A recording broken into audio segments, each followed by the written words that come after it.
বন্ধুরা, আমি আমার রান্নাঘরে চলে এলাম আর একটা নতুন রান্না নিয়ে। একটা গোটা আলু কেটে আমি 6 খণ্ড করলাম। দুটো কাঁচকলা খোসা ছাড়িয়ে কয়েক খণ্ড করে নিলাম। নিয়ে ভালো করে এটা ধুয়ে একটা জল ঝরিয়ে একটা থালার উপরে রেখে দিলাম। আমি এবার গ্যাস ওভেনে কড়া বসিয়ে কড়াটা ভালো করে গরম করে নেব।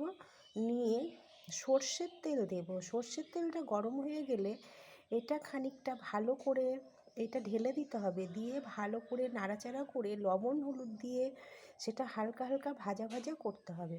ভাজা ভাজা হয়ে গেল। এইদিকে মিক্সিংয়ে আমি পাকা টমেটো, দুটো কাঁচা লঙ্কা, সামান্য কিছু জিরে, সামান্য কিছু সর্ষে, এক টুকরো আদা, 3 কোয়া রসুন, এগুলো মিক্সিংয়ে মিক্স করে রেখে দিয়েছি। তারপরে আমি কড়ার মধ্যে এগুলো সব ঢেলে দিলাম। ঢেলে দিয়ে আলু দিয়ে, কলা দিয়ে আর ওই মিক্সিংয়ে যেগুলো বাটা ছিল সেইগুলো দিয়ে একসাথে ভালো করে কষতে লাগলাম।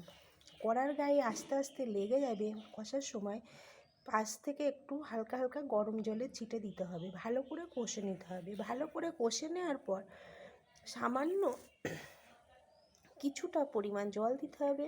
পরিমাণ অনুযায়ী জল দিতে হবে, যেটা গামাখা গামাখা রান্না হবে।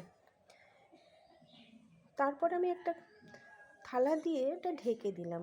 ঢাকার পরে এটা ভালোভাবে যখন সিদ্ধ হয়ে যাবে, সিদ্ধ হয়ে গেলে দেখতে হবে লবণটা কেমন হচ্ছে, বুঝতে হবে, বুঝে নিতে হবে। তারপরে একটু মিষ্টি দিতে হবে। দিলাম। মিষ্টি দেওয়ার পর ভালো করে এটা রান্না করতে হবে। আর এদিকে গরম মশলার গুঁড়ো আছে। গরম মশলার গুঁড়োটা নামানোর আগে গরম মশলার গুঁড়োটা তরকারিটার উপরে ছিটিয়ে দিয়ে নামাতে হবে। নামিয়ে হালকা করে সাইডে খানিকটা ফাঁকা রেখে ঢেকে রাখতে হবে, যাতে গরম মশলার গন্ধটা বেরিয়ে না যায়। একটু ফাঁকা রাখতে হবে, নাহলে পুরোটা ঢেকে দিলে জল জল হয়ে যাবে। এটা যদি বন্ধুরা রুটি দিয়ে কিংবা লুচি দিয়ে কিংবা গরম ভাতের সাথে খাওয়া যায়, খুব সুন্দর লাগবে। আপনারা বন্ধুরা এটাও চেষ্টা করে দেখতে পারেন। রান্না তো প্রত্যেক দিন একরকম হয় না, এক একদিন এক এক রকম করতে হয়। আমি বেশিরভাগ সবজি রান্না নিয়ে আসি, কেননা সবজিটা সবার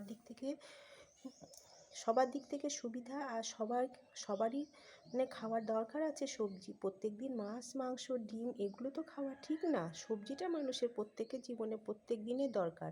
তাই আমি এক এক দিন এক একটা সবজি রান্না নিয়ে বন্ধুদের সামনে চলে আসি। এভাবে রান্না করে দেখবেন কেমন লাগে। প্রত্যেক দিন যে সুস্বাদু হবে বা মানে বেশি কিছু হবে তা তো না। এক এক দিন এক এক রকম রান্না নিয়ে চলে আসবো আমি আপনাদের দরবারে।